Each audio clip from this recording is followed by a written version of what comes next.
Hi everyone, my name's Rawan. I graduated from Algonquin College 2017 from the Culinary Management program. And just a quick kind of, overview of who I am. I started off in the industry in Beirut in Lebanon, working at a bakery for about 5 years, 6 days a week, the usual 12-hour days, creating custom-made cakes and sculptures out of fondant and gum paste and all that. When I landed in Ottawa and did the culinary management program, I worked at Becta as a pastry chef for a while, at Stella Luna Gelato Cafe, where I was a pastry chef and at one point the kitchen manager. But at this point, I felt that I was older than everyone around me in the industry. I may not look it, but I'm not in my 20s anymore. So I decided that it was getting too exhausting physically for me because I had injured my shoulder working on cakes, believe it or not, and I needed to dial it back but stay in the industry because it is my passion. It's what I know and what I love. At that point, I had already met my now husband, and he was looking to venture into entrepreneurship as well, which is why we decided, let's take what my passions are, because I had a set career in mind. I wanted to be a cook. I wanted to be a chef. I wanted to share my knowledge with people, and he wanted to be an entrepreneur because it's something that you're almost born with, right? So we came up with Rebels in the Kitchen, which is our current business right now. And the business model before Rebels in the Kitchen came into play, it was in the beginning food photography and styling and whatnot. But with all of these kind of quick, almost, press and go photographers that are popping up, for example, Transparent Kitchen being one, where they're mainstreaming food photography, it was almost putting us out of business before we actually got into business. So we had to study the market again and go back to the drawing board, which we did. And then when Rebels in the Kitchen came to life, it was to take our passions in food, sharing with people my passion for food, my culture. Since I'm Lebanese, I wanted to also share that and almost be a gastro diplomat, you might say. So we decided that, we know events. We've worked in events before. I've worked, and I still work sometimes, with a catering business here in Ottawa called Dish Catering, where I do work front of house with them, setting up events and learning the front of house part of it, more hands-on. And Dawn, who's my business partner, was also in events. So we took my passion for food and then put it together in an in-home cooking class experience. We wanted it to be more like an event rather than just a cooking class. So we looked for whatever was painful for people to throw a party, which is sourcing all the food and setting things up, usually. And then we eliminated that pain. So we were looking for what you usually find whenever someone tells you to start a business and they tell you to find a pain. It does make sense because there's already that demand. So we did that. We did in-home cooking experiences. We launched officially last year, September, and we had a bit of a slow start, but then Christmas happened and we got a lot of people booking classes with us. And then we had things also booked by businesses. We did a cultural event with 40 families from different places in the Middle East and Africa as their like homecoming when they landed here. We all cooked together and it was really fun. We also did a lot of private events, and we had a bunch booked for the summer. And we had secured a contract with a bed and breakfast in Luskville, Quebec, where we were going to start doing more of like a cultural weekend away. So people would go away for the weekend and they would cook with me, but it would be a full-on event with live music and whatnot. So we had secured that. We did the ads, we filmed everything, we had everything, the marketing strategy was done, and then COVID hit. So once COVID hit, obviously everything stopped. We had to refund all of our clients. Some of them still wanted to do the events, but we took the decision to kind of stand back a little because we didn't know how serious or what would happen. We obviously didn't want to get sick either. So we decided not to. We gave everyone their refunds back, and we took a 2-month hiatus because we also were going through like a personal situation with our living situation, but had has nothing to do with business. We took those 2 months to understand what's going on in the market, what's happening to the industry, what kind of new regulations are coming up, because we had to go through our own set of licenses, because we don't exactly fall under a caterer or a private chef. We almost needed to make a title for our business in that world and get all the right licenses and insurance and all of that. So we had to study that. In the meantime, we had already applied for a project as well with Health Canada, working with an Algonquin chef who I went to Algonquin College with as well. And we were going to be working on a project together. So we were still in the process of figuring out our pitch and sending it and getting a response of whether or not it was accepted and funded. For those 2 months, we decided the best way to do is pivot, just like everybody is doing. But since our experience was in home, we took it virtually, and we invested almost $5,000 in gear. So we've got 2 high quality cameras, lights, mics, and all of that, and even moved into an apartment that has a really nice kitchen so that I can film in a really nice kitchen. And we took the classes virtual. However, everybody knows, and I'm pretty sure you guys are also experiencing that, there is such a thing now as Zoom exhaustion. No one wants to go on Zoom, even if it's going to be fun. So again, we have to convince people that this is going to be really fun. It's not like being on Zoom for work or anything like that. So again, we hit a bit of a block, and we're trying to push through that as a business and not have to close our doors fully, because we don't want to. We want to fight for this. We believe in our business, and we believe that we could do something really beautiful with it. So we decided to go back to our roots: photography, videography, what we know, our passion for creating content. And we kind of merged the idea of an influencer, content creator, marketing, advertising firm almost. And we started a small department in our business, which we like to call creative advertising for food businesses, where we help them create either content for their online presence, or my part of that would be also recipe development. So I've done recipe development for a local business here in Ottawa as well. And we've done some food photography gigs and videos for these businesses as well, recipe videos. We are currently in the works with Edible Ottawa to create recipes for them as well, and photos. So we're trying to figure out a way to stay in business and work smart and not hard, because we are almost always nearing a burnout because of all of these new regulations that keep coming up that we have to keep up with. One day people can meet, the other day they can't. People are bored of COVID, obviously, and of Zoom. So we need to figure out a stream of income that makes sense, doesn't put us out of business, and doesn't put us in debt. In the meantime, we're also working on market research right now to see if there is a market for online courses for the home cooks, for someone who enjoys cooking, not necessarily knows how to time manage themselves in the kitchen or do proper prep or anything like that. So we're testing out the market right now, and we're figuring out whether or not this is a viable option, so that we can start filming our classes and putting them online to create passive income. This way, I don't have to be in front of the camera the entire time, and I can focus on our other avenues in our business. So that was our personal emergency response to COVID.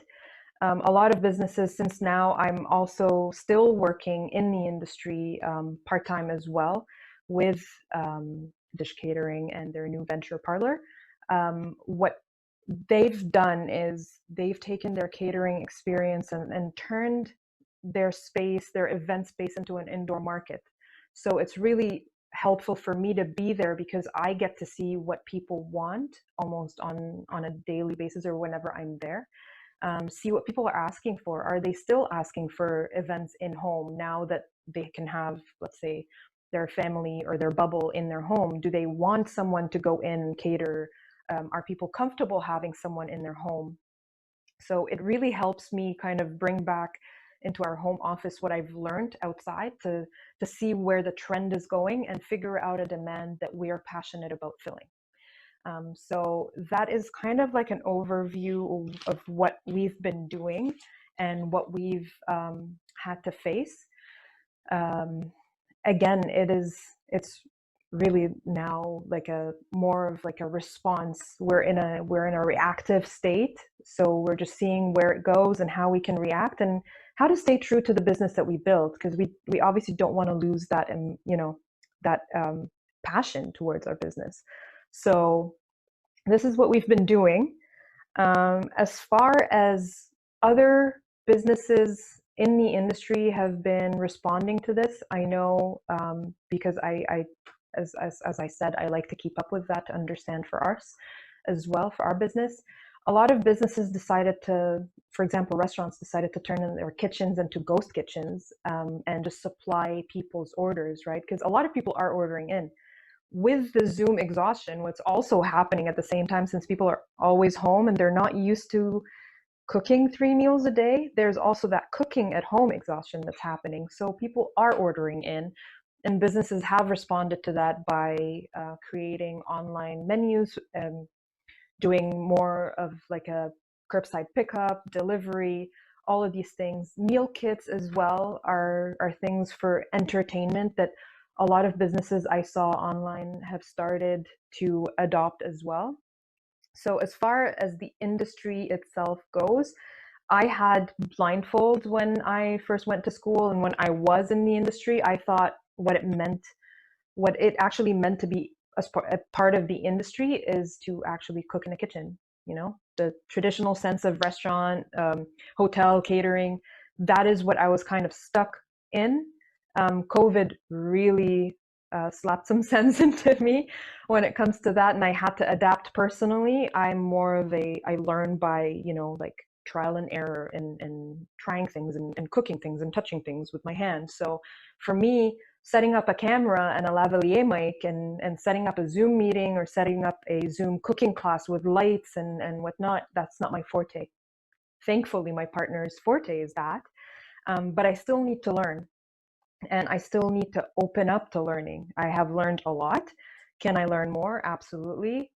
Should I learn faster? Probably. But, we're having to deal with a lot of things at the same time, on a personal level. I'm used to being in events, and I'm used to having people experience the food that they cook with me. So for me, not being able to smell what they're cooking and not being able to like help them hands-on is really painful for me. So, but I'm trying to get over that, and I'm trying to approach it differently. So whenever I'm teaching someone how to cook something, I'm really pushing them to tell me what they smell.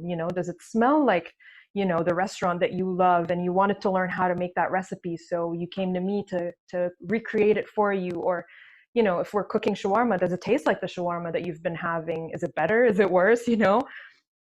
Just so that I could almost feel it as well, and enjoy it. I've always said, whenever people ask me why I love doing this, is that I love seeing the reactions of people when they eat the food that I either make them or teach them how to make. I'm the one that sits back and watches people eating. It might sound creepy, but you guys will understand how that feels. There's a sense of satisfaction in that. So I have to go through that as well, and learn how to adapt. One thing that I also am working really hard on is the back end business part of running a business, being on the ball about sending emails and responding to emails. And boy, I still struggle with that, because it's not, again, being in front of the computer and all of that really hurts my brains. Like, I need to be cooking and smelling and eating and tasting and creating recipes and fun things. So for me, sitting in front of the computer typing out emails that still sound very friendly and appealing, and I get a lead and I really want to hook them in and sell them my cooking class. So I'm working a lot on those skills. So as far as what you guys could do, sky's the limit still. People are still going to want to eat. People are still going to want to experience something that gives them a sense of, oh, I treated myself. Self-care is becoming even more apparent nowadays. So learning how to package whatever you're trying to sell them. If it's packaged in a self-care kind of thing, like care for yourself, order a kit, or care for yourself, teach yourself how to cook your favorite meal. It might sound sleazy, but that is what marketing is. So you need to learn how to market as well. So I've become, over the past few months, a teacher again, because I had taught way back when, and I taught art. I didn't even teach cooking. So I became a teacher. I became obviously a business owner, an entrepreneur. I became an administrative person. I learned how to use QuickBooks. So I do a little bit of finance now. I know how to file taxes for my business.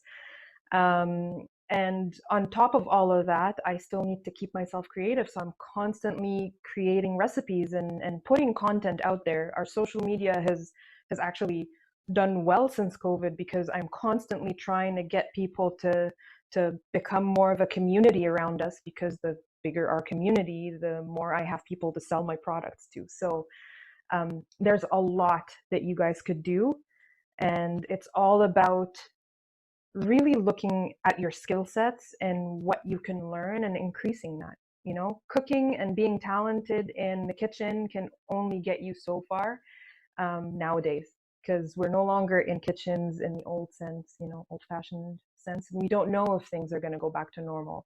So we don't know if restaurants are going to be allowed more covers than they are right now. We don't know how long that is going to take. On top of that, all of this talks about vaccines and whatever, we don't know what's going to happen. So we need to adapt. And I think it is going to keep on continuing. It's not like people are going to stop using the internet anytime soon. It's not like people are going to stop eating anytime soon or wanting to throw parties. So it's all about understanding what you've got as skills right now and seeing what other skills you can acquire, whether through schooling or personally, or reaching out to peers.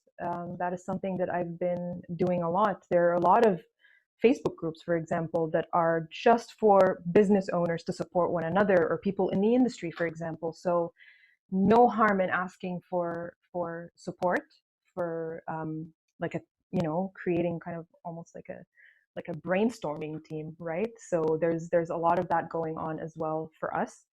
And you know, if you love it and you want to succeed in it, then you've got to put in the work. You know, that's something that we already knew. You know, that's something that is almost ingrained in anyone that works in a kitchen, that if you want to make it happen, then you've got to put in the work. And it's exactly the same still. It's just the package that it's going to come into, or be, you know, given out into the world, has changed. So we started something called Rawan Reacts, where I react to really bad Lebanese recipes I find online. So we brought in humor into cooking, and I also explain why I'm reacting so negatively to, you know, to that recipe. So funny enough, because of those videos, I got contacted by Chef Walid Al Tawil, from Chef's Paradise, and he invited me to give a cooking class through Chef's Paradise, and it's coming up next week. So we've been doing these kind of outreach to other businesses around, whether they're in the food industry or they're more like a mega supermarket. For example, we have another project with Adonis, the Mediterranean supermarket. We've been working on doing these online partnerships. So that's something else that, you know, I've seen a lot of businesses kind of cross promote one another and bring, you know, you have this skill set and I have that. Why don't we put it together and see what we could do with it? So, and they support one another. They make sure that they're both, you know, getting the exposure they need or the business that they need, and moving forward with that. So there's really a lot of different avenues right now. It's more so about what new skills do these avenues require, and how can I acquire these skills?